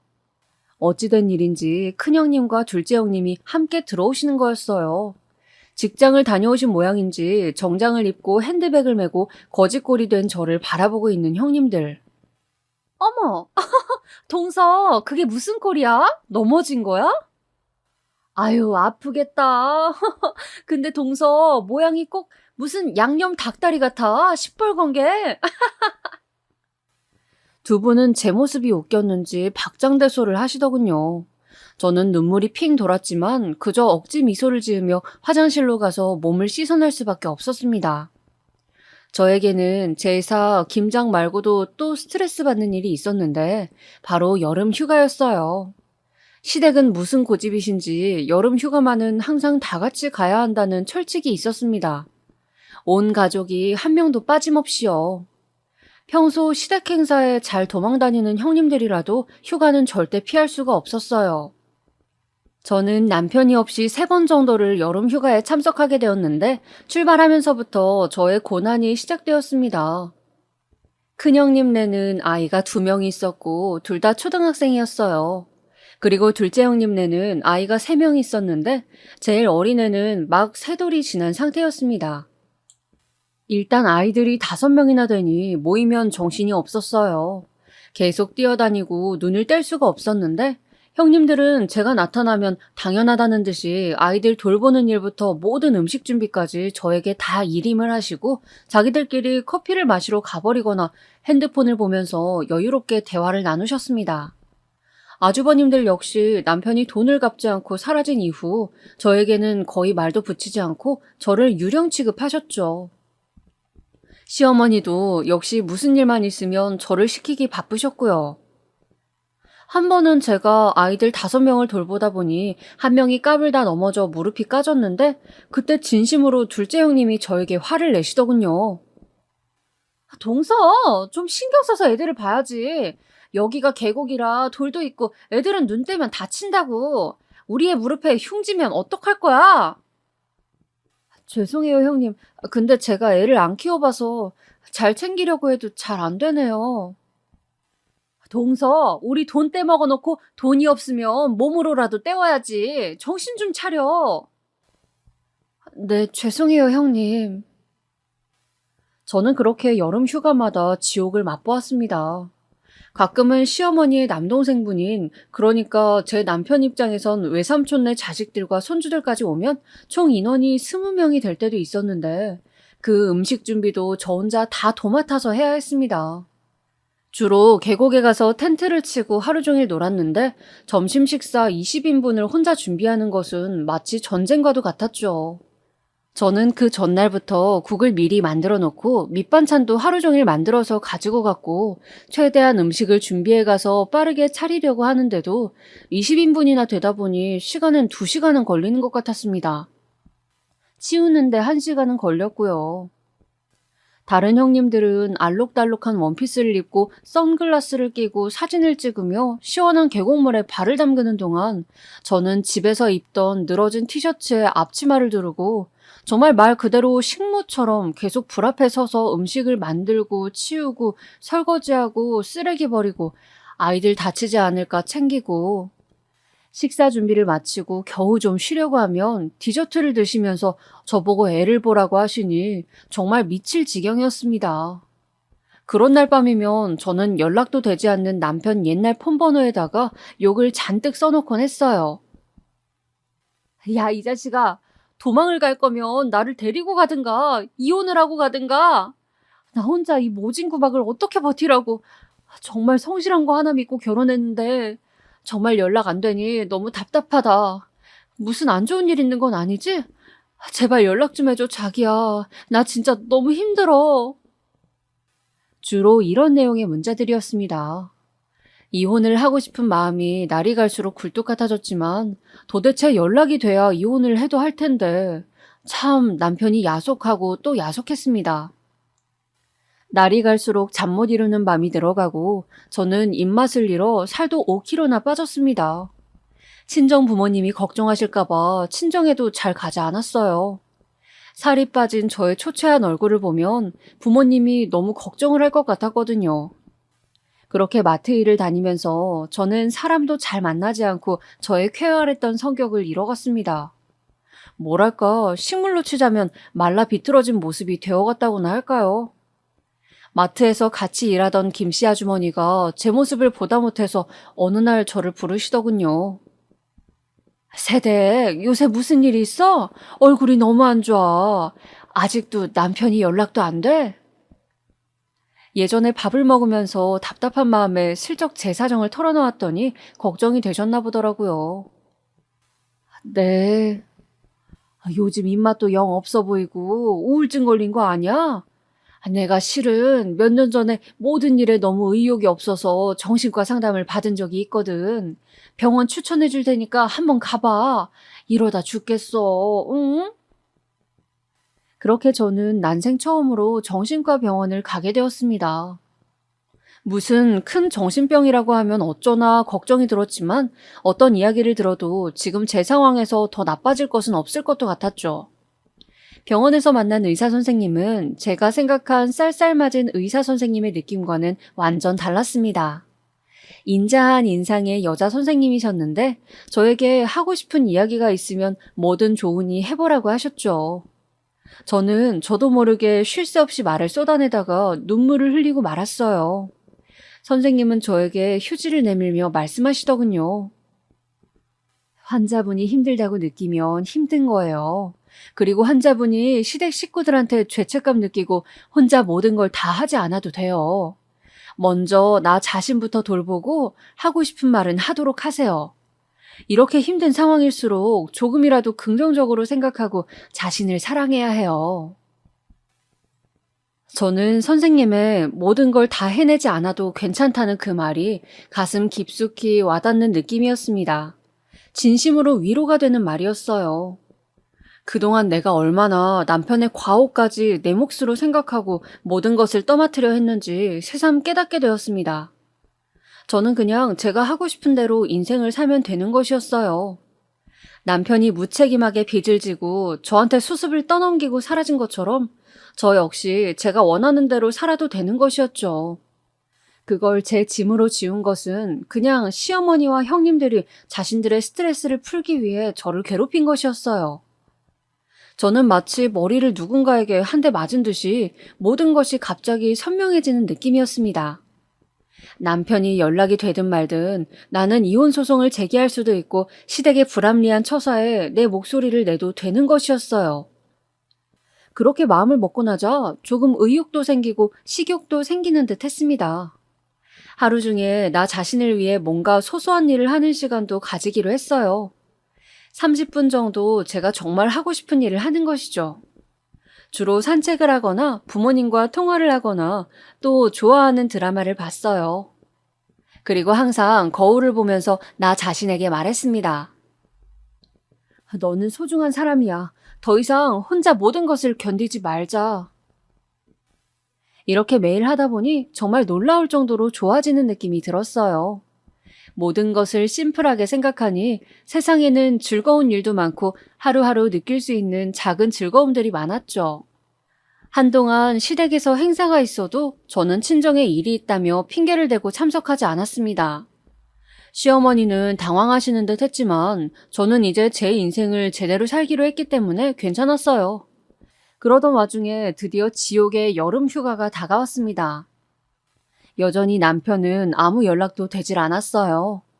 저는 이번 휴가는 아예 안 갈 작정이었습니다. 여보세요?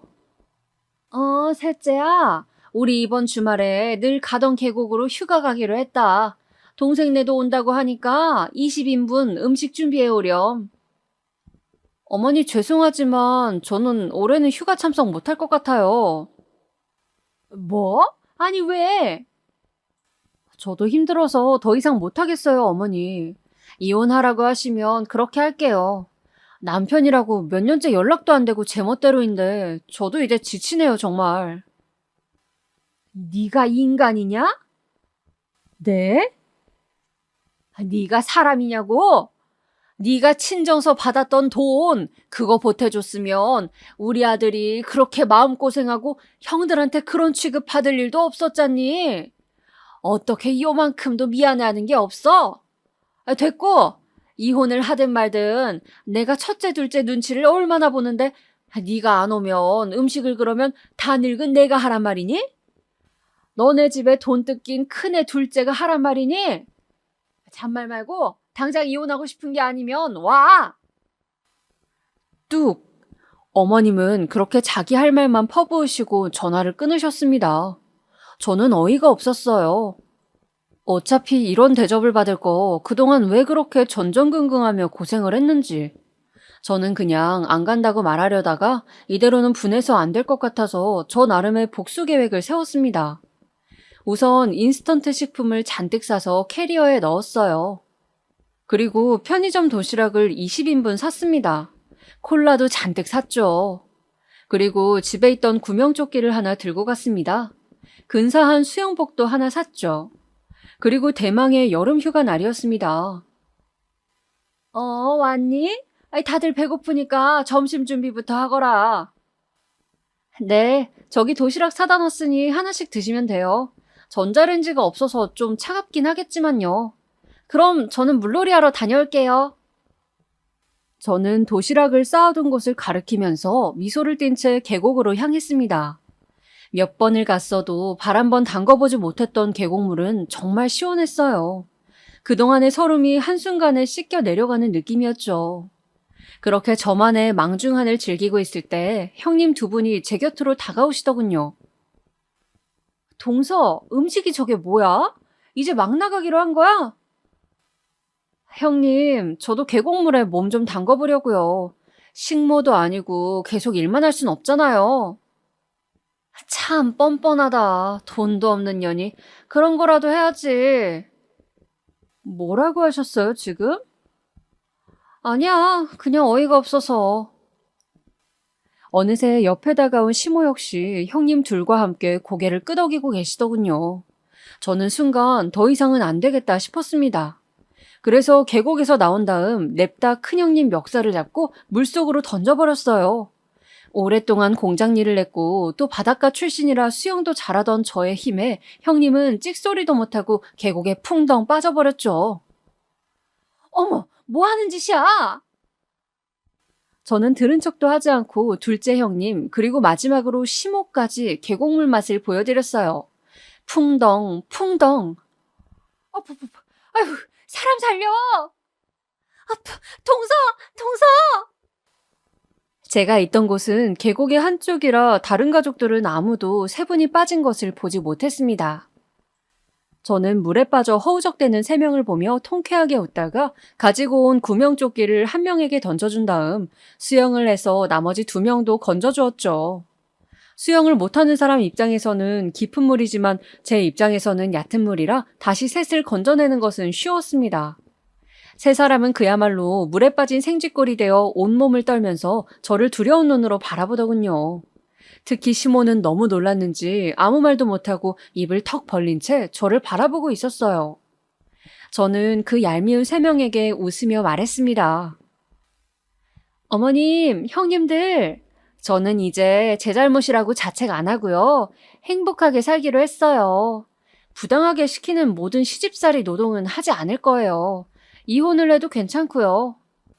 그 부분은 행방불명된 남편이 연락이 온다면 정할 테니 이제 저한테 말도 안 되는 요구하지 마세요. 그럼 저는 오늘 일찍 가보겠습니다. 컵라면하고 콜라 많이 있으니 도시락 먹고 저녁은 컵라면 드시면 되겠네요. 그럼 즐거운 휴가 되세요. 그렇게 저는 벙쪄 있는 세 명을 등 뒤로 두고 당당하게 걸어서 그 지옥 같은 여름 휴가를 탈출했습니다. 그리고 그 후로 시댁과 거의 연을 끊고 살고 있죠. 마트 일을 계속하다가 저를 걱정해 주셨던 김씨 아주머니께서 그동안 모은 돈으로 가게를 차리신다고 해서 저도 그 가게로 따라가게 되었습니다. 감사하게도 저에게 매니저 자리를 주셔서 저는 갑자기 카페 매니저라는 중책을 맡게 되었죠. 우리 카페는 커피도 팔았지만 떡꼬치나 인절미 그리고 전통 차들이 인기가 있어서 저는 제가 예전 어묵 공장에서 일했던 기술을 살려 어묵 꼬치 세트도 출시하는 등 메뉴 개발에도 참여했어요. 그렇게 제 생활을 열심히 하면서 2년여 시간을 보낸 끝에 최근에서야 남편이 연락이 닿았습니다. 어촌으로 내려가 신분을 감춘 채로 한참 일을 했다고 하더군요. 그렇게 일을 하면서 주변 지인들 빚도 조금씩 갚고 정말 급한 빚은 파산 신청도 하고 해서 많이 해결했다며 남편은 그동안 미안했다고 다시 잘 시작해보자고 하더군요. 그러나 저는 생각이 달랐습니다. 남편은 무책임했고 시댁은 너무 저에게 모든 잘못을 추궁했죠. 그 과정에서 조금의 인간미 있는 배려나 걱정은 없었어요. 그래서 저는 남편에게 말했습니다. 당신이 아주버님에게 빌린 돈 때문에 내가 그동안 얼마나 많은 수모를 당했고 고통을 겪었는지 아마 당신은 상상도 못할 거야. 나는 다시는 그 인간들 얼굴 볼 생각 없으니까 그냥 좋은 말로 할 때 이혼해줘. 당신이 유책 배우자인 건 알고 있지? 여보, 미안해. 아니, 사과하지 마. 당신은 배우자라고 하면서 나를 버리고 도망갔어. 남아있는 내가 어떻게 살았는지 알아? 그냥 내 인생에서 깔끔하게 사라져줘. 그렇게 저는 몇 번이나 저를 붙잡고 매달리는 남편에게 단호하게 이별을 고했습니다. 아이가 없는 것이 천만 다행이었어요. 아이가 있으면 이혼을 해도 계속 보면서 지내야 한다고 하니까요. 저는 그럴 자신이 정말 없었거든요. 너무나 괴롭고 또 괴로운 시간들이었기 때문이죠. 그렇게 이혼 절차를 밟고 있던 어느 날 시어머니에게서 전화가 왔습니다. 여보세요? 아가, 잘 있었니? 셋째한테도 연락 받았다. 기어이 이혼을 해야겠니? 어머니, 이제 와서 그게 무슨 말씀이세요? 저한테 어떻게 하셨는지 기억 안 나세요?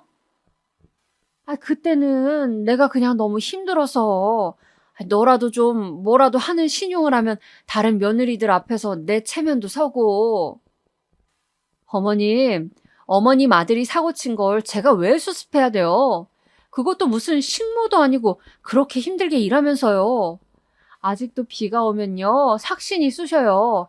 하도 어머님 덕분에 혹사를 당해서요. 미안하다. 이혼만은 다시 생각해주면 안 되겠니? 이제 와서 그러셔봤자 아무 소용 없어요. 이미 버스 떠났다고요. 어머님은 이제서야 제가 아쉬운지 저에게 매달리시더군요. 사람들은 참 왜 뒤늦게 항상 후회를 하고 미련을 둘까요? 제가 그렇게 최선을 다해서 뭐든 해보려고 노력할 때는 모두가 절 외면하고 알아주지 않더니 이제 그만하겠다고 하니 아쉬워서 붙잡네요. 그냥 호구 노릇 해주던 사람이 이젠 안 한다고 하니까 아쉬운 심리인가요? 여러분은 사람들이 대체 왜 그러시는지 아시나요? 있을 때 잘하라는 그 말을 왜 귀담아 듣지 않는 걸까요? 저는 그렇게 저의 고통스러운 결혼 생활을 끝냈습니다. 그리고 식당 일을 그만두고 모아둔 돈으로 휴학했던 학교에 다시 문의해서 복학을 했죠. 나이가 들어버려 대학을 졸업한다고 해도 취업에는 한계가 있을지 모르지만 그래도 제가 친정 부모님과 했던 약속이고 또 저 자신을 위해 필요한 일이기에 학업을 마치기 위해 열심히 레포트도 쓰고 시험도 보고 있습니다.